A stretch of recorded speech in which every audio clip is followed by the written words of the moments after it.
Hello everyone! So ayan, alam niyo ba guys, kahapon may napanood ako, may nakita akong news na may isang bata, 'di ba? Batang estudyante na namatay dahil nasapak ng kaklase niya ng notebook. So kinabahan ako, pwede pala yung mangyari. Yung alam mo 'yon, kasi hindi natin alam yung mga sitwasyon ng body situation or ano ba 'yan ng mga estudyante, ng mga anak natin, ng mga bata or even us, no? So ang dami ko din nakitang mga message dun, mga comments, merong nagsabi, parang hindi sila makapaniwala at may nagsabi na kung ano pa daw, mas maniwala sila kung ang ginamit ay ganito ganyan kasi notebook or books ba yun.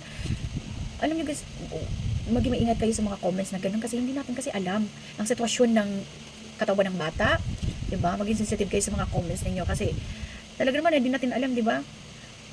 Kahit konting disgrasya yung nangyari eh. At alam niyo ba guys, sobrang worries ko kagabi nitong morning, actually guys, kapag bumapasok yung anak ko, nare-remind ko siya na mag-behave siya sa school. Pero of course, maging participative siya dun sa school during their class. Pero talagang nare-remind ko siya, huwag siyang magtakbo-takbo. Because, syempre no, mga anak natin talaga, may pagkakulit talaga yan. Pero this time, alam niyo ba, sobrang nalungkot ako sa balita. Pag-uwi ng daddy niya, kasi yung daddy niya nagsundo. So, kinausap siya ng teacher nila, ng advisor nila. Alam mo yung nangyari, nakakaba kasi syempre no, ano lang ng news na mayroong batang na nasapak lang ng notebook, namatay. So nakakababa kasi alam niyo ba kung nangyari sa anak ko kanina? During their class, I don't know kung first class nila or what, first subject nila, GMRC class nila, yung anak ko nauntog daw na anong nangyari kasi nagtakbuhan din yung dalawang kaklase niya. So, ang nangyari, nakaupo na yata yung anak ko and he's about to stand up. Hindi ko masyadong tinanong pa yung anak ko guys kasi pinag-relax ko pa muna siya. So, naiyak talaga ako kanina guys kasi, di ba, nag-worry na ako sa bata nung kahapon na nasapak lang ng notebook. Ngayon pa, nauntog siya sa pader. So, wall mismo. Eh, syempre matigas yung wall, no? Semento yung wall. So, nauntog daw. So, basta, hindi ko pa masyado, hindi ko pa masyado tinanong anak ko ano bang talaga nangyari. Ganyan. So, basta, ang sinabi niya lang kanina, he's about to stand up sana, kaso naghabulan yung dalawang kaklase niya, ay doon kung paano nangyari na nauntog siya doon sa pader, sa wall. So, ang laki ng, ang tawag nito? Hubag ba, o sa Bisaya pa, so ang laki ng, ano bang tawag doon sa ano? Ayun. Tapos namumula siya guys, well, thank God naman, kasi yung subject teacher nila, na-report dun sa advisor nila, at yung advisor naman nila, nabigyan siya ng first aid. Meron silang nurse doon, sa school. Thankful naman, meron silang nurse sa school. So, nabigyan naman doon ng first aid. Like, nabigyan nila na, cold compress. So, yan. Well, nag-message din sa akin yung advisor nila. At tinanong ko pa din kung, meron bang pagdurugo during that time na nangyari talaga ang incident. So, tinanong ko din kung meron bang naglabasan sa something na lumabas sa nose niya, sa tainga niya, or sa ano. So, wala pang response sa teacher. Kasi kaka-respond ko lang din sa kanya. Kasi may klase ako this time guys eh. Yes, may klase ako today. At sabi ko nga sa asawa ko, dahil nag-worry din ako, no. Naiyak talaga ako kanina. Sabi ko sa asawa ko, dalhin na lang kaya natin sa hospital yan. Kasi nung chinek ko, yes, namamaga. Meron pang pamamaga. Pero kanina daw, sobrang pamamaga. Pero dahil na-cold compress na nila, so medyo nag-okay na ng konti. Pero namumula pa din. Pero ako nakabahan ako guys. Nag-worry ako kasi nga yung bata, di ba? Ano lang kahapon, nag-viral yung, di ba, na notebook lang na ano, di ba? So hindi natin alam kasi very sensitive yung ulo natin, guys. Lalo na sa mga bata kasi very soft pa yan. Well, ngayon, ayan, inoobserbahan pa namin yung anak namin. Inoobserbahan ko pa naman yung anak ko. Lagi mong tinatanong, actually kanina, kasi di ba, especially during the incident, bawal talaga siya patulugin, bawal siya. Kaya talagang tanungin siya kung naantok siya or what talaga. Yun yung mga mga symptoms. So, ngayon, kanina, anyways, nakailang oras naman na, sabi niya kanina naantok daw siya. So, pinatulog ko ngayon. Ano naman din, mga ilang oras na, kasi morning naman yun nangyari. So, sabi ko, sige, mag-relax ka muna dyan, pinatulog ko guys. So, nandito din ako, nagkaklase. So, ayan, during my 5 minutes break time, chinecheck ko din siya. Ayun pa, nakatulog pa yung anak ko, tulog pa siya. Chinecheck ko pa siya. Chinecheck ko, habang nagkaklase din ako, chinecheck ko siya sa CCTV kung okay lang din. Okay lang din siya. So, nakaka-worry, Kasi, imagine mo yun, Imagine mo yung notebook lang, nasa pack lang ng notebook ng kaklase. Di ba? Namatay yung bata. Hindi natin alam yung accident eh. Kaya we as a parents talaga, we always have to remind our students, our kids, no? Our kids na talagang mag-ingat sila sa school. At talaga kasi, of course, hindi rin biro maging teacher sa dami ng hawak nilang estudyante. Hindi lahat. At hirap talagang kontrol yan. Kita nga parents, minsan mahirapan tayong mag-control. I do understand naman. We do understand naman talaga na hindi biro maging teacher, no? Sa dami ng hawak. Lalo na din, diba, sa mga public schools, ang dami nilang hawak na estudyante. Kaya, we as a parents talaga, we always have to remind our students before leaving the house, no, na talagang mag-ingat sila sa school, wag silang takbo-takbo.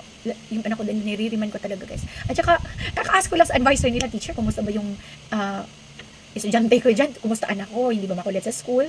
Nagtatanong ako. Kasi the other time, guys, nagsabi din kasi to siya na, sabi siya sa amin na, Mami, Daddy, can I transfer to other school? So nagulat ako, can I transfer to other school kasi ganito daw ganyan, sinisigawan daw siya ng ibang classmate niya, ganyan. So, ayun, kakausap ko lang ng advisor nila, nag-ask ako, teacher, kumusta ba yung anak ko? Okay lang ba siya? Hindi ba masyadong makulit? Or ano ba? Hindi ganyan. So, anak ko kasi medyo may pagka-sensitive din, ganyan. So, ayan. So, hindi ako naging one-sided din. Tinanong ko din sa teacher, sabi ko din sa teacher, pwede bang maobserbahan din yung kaklase din yung laging naninigaw din sa kanya? Ano bang nangyari? Ganito, ganyan. So, nagkausap na kami ng teacher ng okay naman na, and we do understand naman talaga kasi makukulit talaga mga bata. At pinaintindi ko din sa anak ko, maging ano lang din siya, basta hindi lang siya masasaktan. Yung wag siyang sasaktan, wag ano. At sabi ko din sa kanya, basta wag ka din makulit na ano. So, okay na kami ni teacher, okay lang naman din. Ayan. Ako hindi ako one-sided kasi gusto ko din malaman din yung performance, yung of course, yung action ng anak ko din doon, no. So, ayan. So, okay naman din. Siyempre, bata talaga, makukulit din talaga yun. Pero kanina talaga, accident naman talaga nangyari. Pero of course, no, sa head yun eh. So, very sensitive yung ulo ng mga anak natin. Very sensitive talaga yung head natin. So, ayan, inoobserbahan namin. Of course, 24 to 48 hours kailangan kong maobserbahan namin. Of course, maobserbahan namin yung anak namin. Wag lang mag-feel dizzy or antukin or what. Yeah, sabi ko nga ng asawa ko kanina, dalhin na natin sa ospital kasi baka kung ano, kailangan din yan, i-CT scan or what. Sabi ko kasi namamaga talaga siya, guys, namumula. At umiyak daw talaga. At nag-worry na ako kasi meron ding teacher, parents din na nag-message sa akin na kumusta ganyan. Kasi nagsumbong din daw yung kaklase nila na ano daw, nag-worry din yung parents, Mami, kasi nagsumbong din daw yung anak nila na talagang umiyak daw. Ang lakas daw ng iyak ng Stephen kanina. Kaya yung anak ko, ang lakas daw ng iyak. Kaya nag-worry din siya. Baka kung ano man, nabigyan ba daw ng first aid dun sa school. So I'm so thankful din na yung mga ibang parents din, talagang ano din sila. Yung concern din, okay naman sa school naman talaga ng anak ko. Kasi lahat ng parents din talagang concerned din sila. So yun, so sabi ko nga sa asawa ko, baka mamaya kasi Saturday and Sunday, baka walang CT scan or what, dalhin na natin. Sabi ng asawa ko, obserbahan muna natin. So, di ba, tayong mga parents, mapapraning agad tayo pagdating sa anak natin. So, ngayon, inoobserbahan namin. Naiyak talaga ako kanina, bis, kasi nag-worry na ako kagabi. Parang, maiyak na nga ako kagabi din, guys, na nakita ko yung bata namatay dahil nasapak ng notebook. Diyos ko yung marimar. Di ba, ito pa, nauntog sa pader mismo, ha? Siyempre, tapos namamaga, namumula. Sabi ko sa asawa, tayo mga parents talaga, tayo mga mami talaga, no? Mano talaga tayo. Kaya sabi ko, dadalhin na natin, hindi pwedeng pabayaan natin yan. Sabi ko sa gusto ko na awayin na asawa ko kanina. Sabi ko, dadalhin na tayo, napapraning na, mami. Sabi ko, dadalhin na natin kasi. Anyways, praying na okay lang ang anak ko talaga. Medyo okay naman din siya from time to time. At saka kasi, I'm not sure kung first subject nila kanina. So sabi naman daw niya, sabi din ng teacher nila, after nung nangyari na yon, hindi na siya pinag-attend ng other subjects. So, pinarelax na siya doon. Pinag-relax na siya, hindi na siya kaya thankful naman din sa agarang action ng school. Ngayon, magkaklase na ako, guys. At yun, yung anak ko nagre-relax din. Anyways, we as a parents talaga, lalo naman yung mga bata talaga, makukulit. Kaya, advice lang natin talaga, remind lang natin mga anak natin na maging okay sila sa school, huwag masyadong makulit para hindi ma-aksidente at hindi rin sila maka-aksidente talaga. Yun, kasi, kasi ang teachers, ang daming pinagagawa din ng mga teachers, ang daming trabaho nila, ang daming hinahawakang estudyante, napakahirap niyan. Kaya guys, we as a parents talaga, maging tayo sa mga anak natin talaga, i-remind talaga natin silang maging behave lang sa school. Diyos ko po. So yun lang guys, share ko lang, yes, mag-ingat tayo, remind natin parents, para okay lang sa school talaga. So yun lang guys, ngayon, ayan, check ko lang muna always ang anak ko na maging okay lang talaga din sa school. So that's all guys. Bye for now. Yeah, praying. Help us pray maging okay lang din ang anak ko talaga. Bye!